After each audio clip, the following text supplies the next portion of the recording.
I'm going to tell you a story which will make a lot of difference in our life, especially it concerns in an interpersonal relationship when something happens. A person was rowing the boat alone in the early morning, and it was misty all around and nothing was clear. The range of the visibility was at the minimum. He could see only few feet. And suddenly he saw another boat approaching speedily towards his boat and almost dashed against and collided against his boat. Almost. He shouted 3 times to keep clear from his boat. He lost his temper and shouted and abused the other boatmen with using filthy language. Then what happened? Then for his surprise, he found there was nobody in that boat. He shouted, used abusive language, but now he says there's nobody in the boat. It was an empty boat. What happened? His anger evaporated instantly. Since this was an empty boat, his shouting, his abusing was meaningful only if there is somebody in the boat. Nobody in the boat. It's an empty boat. Nobody in that boat. If there was somebody, many more shouting would follow, but there is nobody. There are people who consider everyone, every event as an empty boat. Nobody to be blamed. Nobody to be accused. In a bigger picture, everything is an empty boat. Everyone, every event is an empty boat in our life. It's a perspective. Everything is just as it is. A bamboo is bamboo. A dog is a dog. A cat is a cat. You are you. I am I. She is she. Everything is different from everything else. Respect that difference. An Ashoka tree has no sense of superiority over bamboo. Bamboo has no sense of inferiority to a Ashoka tree. A dog has no sense of superiority over a cat. A cat has no sense of inferiority to a dog.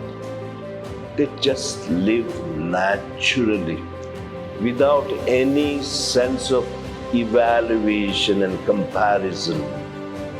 But human beings are different. We often think of ourselves in comparison with others. We go on evaluating. Why is he so intelligent? Why am I not so gifted? Why is she so beautiful? Why am I not so beautiful? This is because we human beings look ourselves from the outside through comparison with others. Comparisons are odious. The positive aspect of self-consciousness is that we can reflect, plan, invent. This positive aspect also becomes problematic. Only human beings are not just as they are. We human beings are separated from suchness. We are busy comparing ourselves to everybody and everything else every moment of our life. Today we have good weather. Yesterday we had bad weather. This is a good road.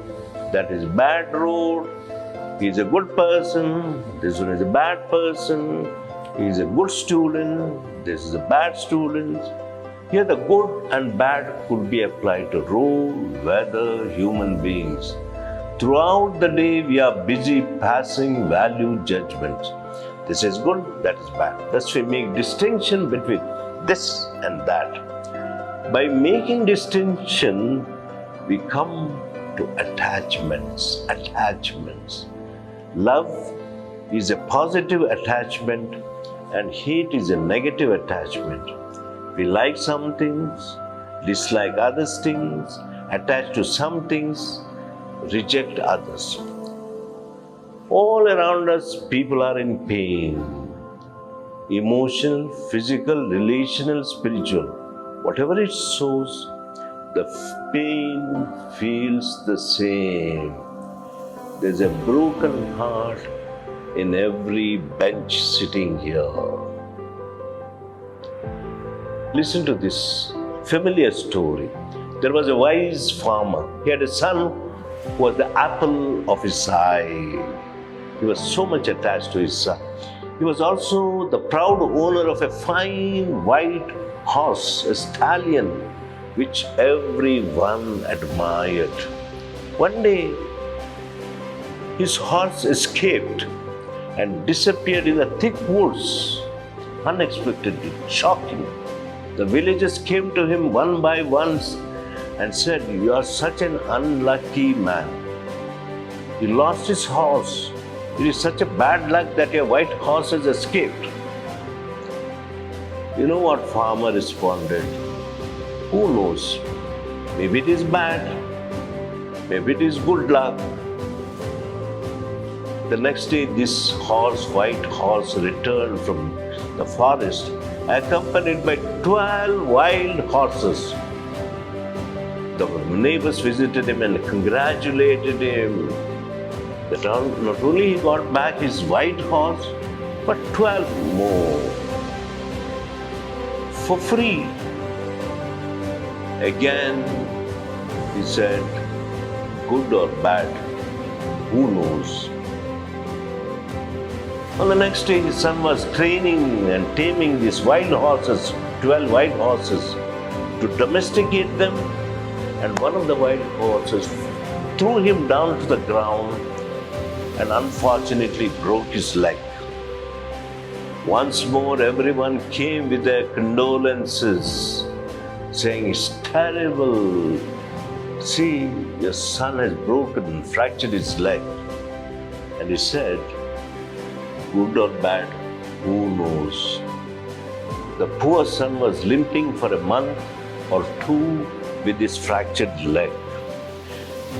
In the meantime, the emperor's army entered the village and started forcing conscription. In the sense, gathered all healthy young men of the village to join the army.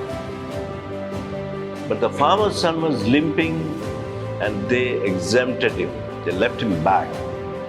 Everyone in the village who lost their sons because they were forcefully taken to join the army to go for war, all of them came to the farmer weeping and wailing, and they have lost their sons, and praised the farmer for his sheer good luck. His son is not taken. And what did the farmer mutter? Good or bad? Who knows? In our life, every incident, in the long run, larger framework, good or bad, who knows? But what happens actually in our life? It is like a goalkeeper who might have saved so many goals, but people remember those goals had not been saved by him. That's what happiness is. Happiness in this world is only possible for those who realize that this world is incapable of providing happiness. This world is incapable of providing happiness. It is your choice to be happy. Have a good Saturday. All the best. Thank you.